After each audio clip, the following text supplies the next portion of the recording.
Hello everyone! For today's vlog, magluluto tayo ng chili crab. These are the ingredients guys that we are going to use for our chili crab.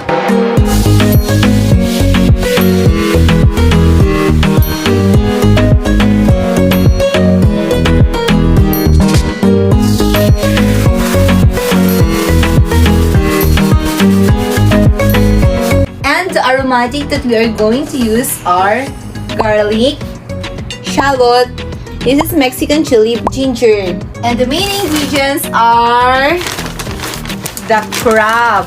This is our crab that we are going to use for our chili crab. We are going to cook now. Let's start with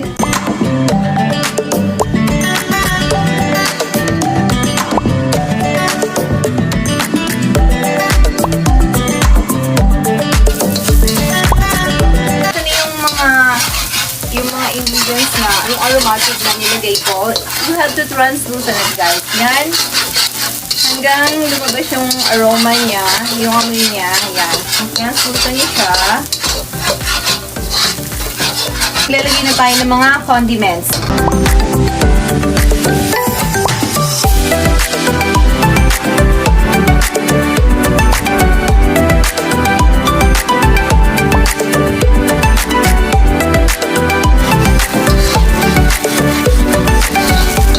Sambal. Ito yung isa sa pinaka-importanting ingredients niya.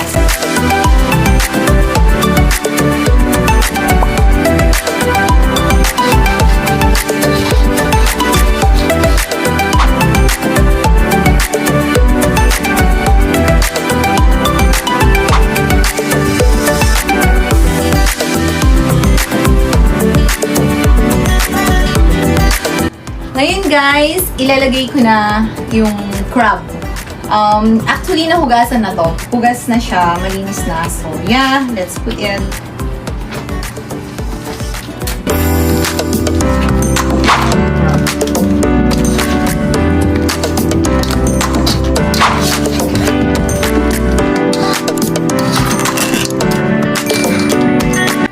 Parang kulang yung cover, yung sauce natin. So, magtitimpla ulit ako, ha?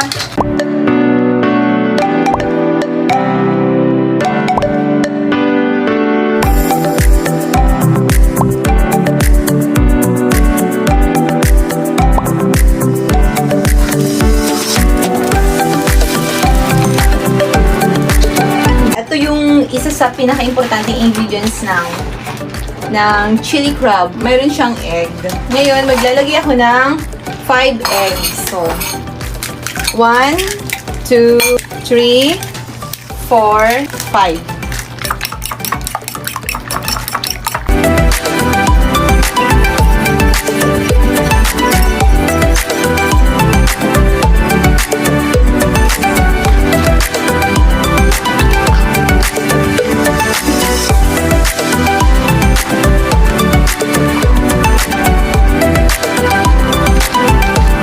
Okay guys, we're done with our chili crab.